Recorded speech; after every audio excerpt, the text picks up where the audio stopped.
This will be a quick install video showing how to install the Quick Draw Brand 2.8 Chevy automatic adapter kit / flywheel housing on the back of this brand new Cummins R2.8. Step 1 is going to involve simply pulling the bolts. We've got 18mm bolts there and 13mm bolts here. Pull those out so we can get the flywheel and the oil cooler pulled off the back. Okay, now that we have those pieces off, we're going to go ahead, slide this clip back, pull this fitting off. We're going to take a 5mm Allen head and pull the spring retention out for the timing chain. Now that we've got the plug out, simply take your Allen, loosen these up, and you'll see the tensioner start to walk itself out as this is going. You just want to make sure it doesn't spring away from you when the two screws come loose.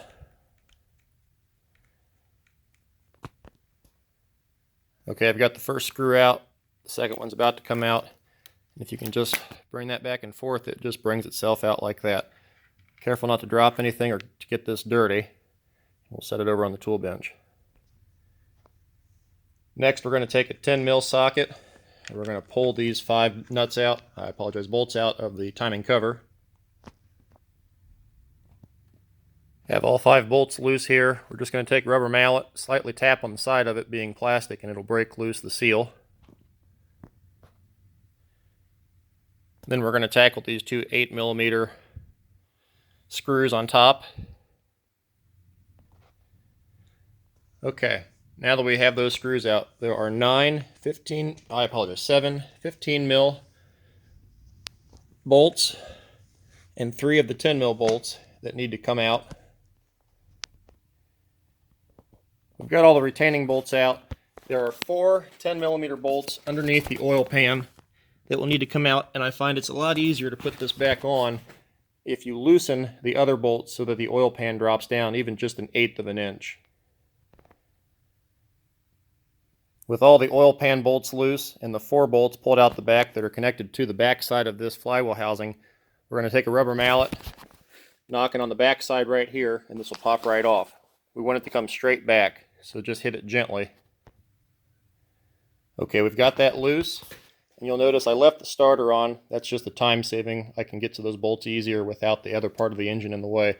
So we're going to pull this off. And here's the back side of the engine. You can see the timing chain right through here. You can see my finger is where that tensioner was placed. The next part is the most time consuming. We have to get all the old gasket RTV off of there that Cummins puts on from the factory.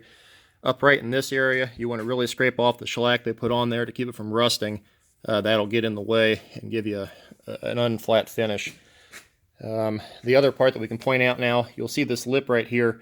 Once we get to the starter, there's 2 different ways you can make the starter fit. One is to simply just grind off the little piece of aluminum material that's interfering with this. Or if you, for some reason, want to take the hard road or make it so that the next time you put the starter in it's easier, you can actually just take this boss right off. Only about, I'd say about an eighth to about a quarter in. So that would get that solved down the road. But one or the other has to modify, because what we've done is position the starter in the starter pocket of the Chevy bell housing.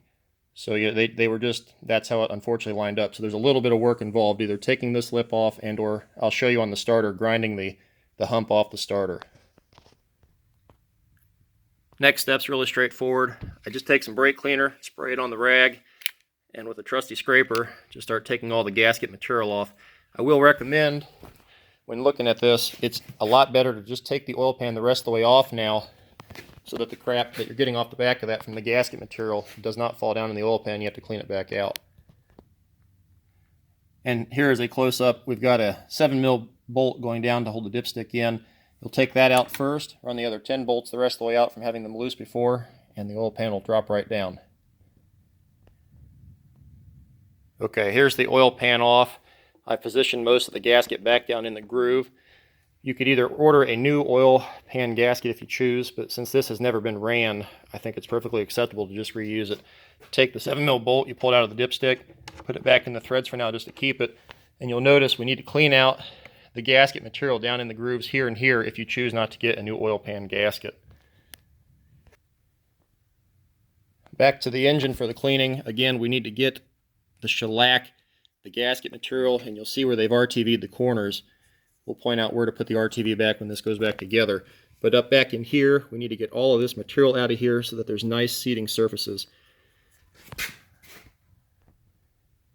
Alright, I've got my old rag. I've sprayed some brake cleaner directly on the rag to keep it off the engine and a glove. This brake cleaner is nasty stuff. Just hit everywhere except the rubber gasket material. And it's going to take 2 or 3 passes to get this shellac off of there. But just rub this down and then come back with your razor blade and you can start getting it off. We want a real clean finish.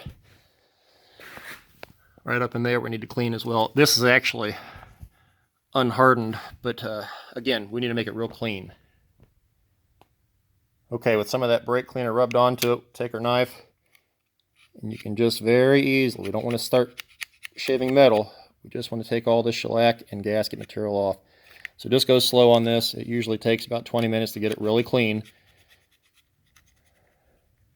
A little progress, you can see how it comes off. We want to get down to the bare metal. You can see some very slight scratching from the razor blade. That'll be okay when we go back with the RTV to seal this back up. But we don't want any gouging, and we don't want to get the brake cleaner on the outside painted surface or anywhere else. It'll start peeling that off immediately. As you can see, I just take a paper towel, just kind of cover this up with that to make less work on the cleanup side. Nothing more than an air gun with compressed air. We'll clean that back off afterwards, but this is just easier. So we've gone ahead and got all the gasket material off. We've cleaned the crevices out up in here and here. We've got everything cleaned here where there's going to be any shellac issues. And then also on the underside, poor video quality, but wherever there's a joint, there's going to be a little bit of gasket material. I've already knocked it off on this with the razor blade, but we need to get that off as well. So this will conclude the disassembly of this Cummins R2.8. Part 2 will be the reassembly using the Draw Brand automatic adapter plate.